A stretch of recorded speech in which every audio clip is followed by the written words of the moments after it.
For years, going broke after a pro career wasn't the exception. It was the expectation. By 2009, a jaw-dropping 78% of NFL players were bankrupt just 2 years after retirement. In the NBA, 60% of players were broke within 5. Wow. 4 years. 4 years is the average lifespan of an NBA career. And it takes us 5 years after that to go broke. How? Well, it's for a number of different reasons. Bad investments, shady advisors, pressure from family and friends, and maybe most dangerous of all, too much money, too young, with no one to guide them. But now, that narrative is finally starting to shift. In this video, we're breaking down the biggest reasons athletes go broke and how some of them are learning to break the cycle. Let's get into it. For many athletes, money doesn't just change their lives, it changes the lives of everyone around them. From childhood friends to distant cousins, the moment an athlete signs a multi-million-dollar deal, the phone calls start pouring in. And for a lot of players, saying no isn't that simple. Now, when you are a young man and you do sign that first deal and you know that you've got some money coming towards you, what happens then? You want to buy your mom that house. You want to buy your dad that truck. Of course. You want to have your brothers and sisters be able to pursue the dreams and the careers that they often had and use your money to do it. But it must extend beyond the immediate family. It's everybody that you run into. Literally. Everybody that you knew growing up somehow, some way kind of reached out. Yes, indeed. You have family members that you never would have thought. You have friends with the best business ideas that can make both of you rich, but the only thing that the idea needs to come to life is your money. Why? Well, because these aren't just strangers. These are the people who were there from day one, who supported them, fed them, encouraged them when nobody else believed. So when it's finally their time to shine, there's a sense of empathy, even guilt, a kind of survivor's remorse. That's how the entourage forms. Friends become managers, cousins become assistants, siblings are suddenly on payroll, not for what they do, but just for who they are. The problem? The bills don't stop. It's not just one person you're supporting, it's 5, 10, maybe even 20. Add in luxury cars, big houses, parties, vacations, and the numbers start to spiral. And it's not just friends. Family can be even more expensive, especially when players come from low-income backgrounds and feel obligated to take care of everyone. For years, athletes were often the first in their families to touch serious money, and that made them the de facto bank for everyone around them. Thankfully, the tide is slowly turning. And the NBA especially, we're seeing more second-generation players, athletes whose parents were also professionals. That generational wealth and wisdom, it's changing the game. But for many, the entourage trap is still real and still ruinous. If there's one thing worse than going broke on your own, it's getting robbed blind by the people who are supposed to protect your money. Since the beginning, shady accountants, business managers, and agents have seen young athletes as easy prey.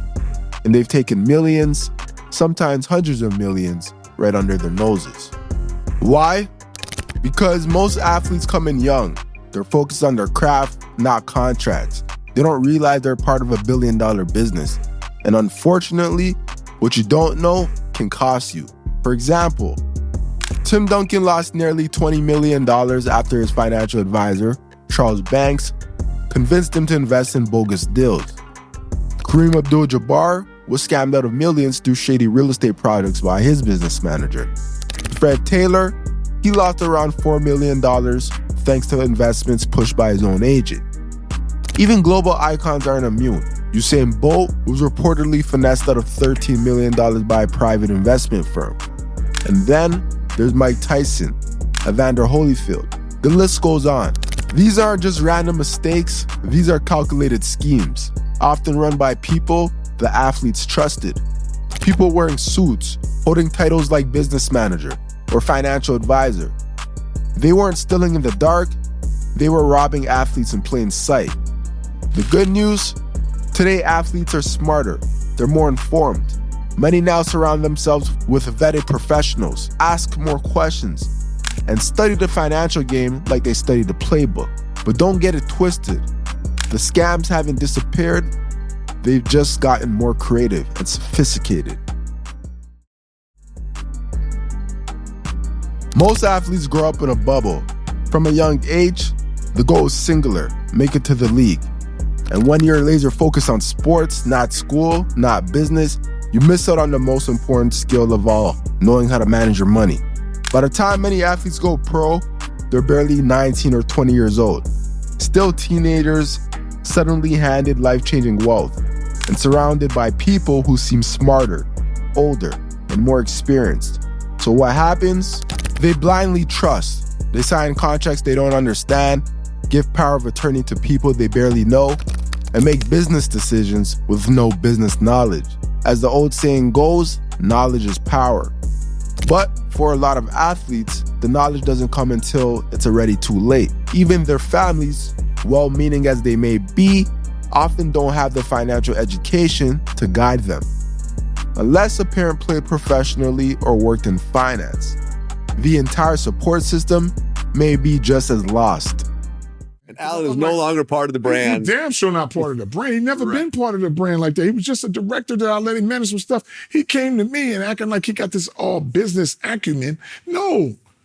And you've been trying to be slick on people and charging me one thing and charging my son another thing and back talking. That's how you stole the money and did your thing. Thankfully, this is slowly changing. With access to the internet, online education, and the cautionary tales of those who came before them, more athletes today are asking the right questions and surrounding themselves with the right people. Still, the lack of financial literacy remains one of the biggest threats to an athlete's long-term success. Pro athletes don't get 30-year careers like doctors or lawyers. For many, they get maybe 5 to 10 years, if that. All it takes is one freak injury, a torn ACL, a ruptured Achilles, and the dream can disappear overnight. And for those who haven't signed a second contract yet, that's the difference between generational wealth and struggling to pay off a mortgage. Injuries don't just end careers, they accelerate financial ruin. Because athletes don't just go broke after retirement, many start the process while they're still playing, spending money they haven't earned yet, buying homes, cars, and gifts under the assumption that the checks will keep coming. But if the checks stop and the bills don't, that's when the financial collapse begins. I lost the bulk of my money investing in real estate, in which in 2007, 2008, we went through the recession. I'm sure this is a worldwide thing that we all went through. And I got caught up in that web, and that ultimately ended the bulk of my wealth. So you add those three things together, they played a huge part in me losing all my finances. Yes, some stars get the luxury of rehabbing with full support from the team, but not every player is a superstar. Not every franchise is patient. And not every injury comes with a second chance. That's what makes professional sports so financially dangerous. You never know when your last game might be. It's not always bad investments or shady advisors. Sometimes the downfall is simple. They just spend way too much. Luxury cars, multi-million-dollar mansions, first-class flights with entire entourages. When the checks keep rolling in, it's easy to believe they'll never stop. That the money will always be there. So they don't budget, they don't save, they don't plan for the end. And by the time they realize they're running out, it's already too late. Easy numbers game. I do it like this.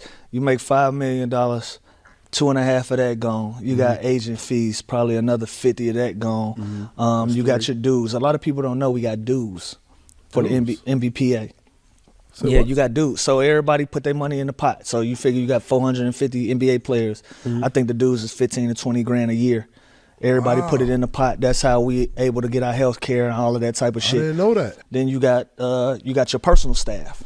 Financial advisor, there's probably 1%. Agent at a high number is gonna get 4%. Right. But you can negotiate from 1 to 4. Okay. So before you look up, you probably at 1.5 million off of 5. with nothing. And these Benzes that we keep talking about in these mansions and shit, these girlfriends and these Chanel bags. Before you know it, you not a millionaire no more. Right. You a high thousandaire. On paper, you can tell a motherfucker, fuck you, I'm a millionaire. Right. Take Allen Iverson, earned over $150 million and lost it all. Antoine Walker made $108 million and filed for bankruptcy. Vince Young burned through $26 million. Mike Tyson made over $400 million and still went broke. What do they all have in common? No plan, no structure, no breaks. It's not just the spending, it's a lack of control. What makes all of this worse is that none of these reasons exist in isolation. Overspending often goes hand in hand with bad advisors. Bad advisors are usually trusted because of a lack of financial literacy. And financial literacy is hard to develop when you're 19 years old with millions in your account and no one teaching you how to manage it. Athletes are vulnerable, young, ambitious, and often coming from backgrounds where money was scarce. Suddenly, they become millionaires overnight with no instruction manual, and in an industry full of wolves in suits. They become easy targets. To be fair, the leagues are getting better. There are more resources, more mentorship programs, more awareness. And today's athletes, many are smarter, more business savvy, and more protective of their brand and their bag. But make no mistake, it still happens more often than most people realize. At the end of the day, the only real defense is education, vigilance, and a team that truly has your best interests at heart. Because if you don't know how to manage your money, someone else will. And when they do, it rarely ends well. Be sure to like, subscribe, and comment. Let me know what you guys think about this video down below in the comment section. Until next time, I'm out.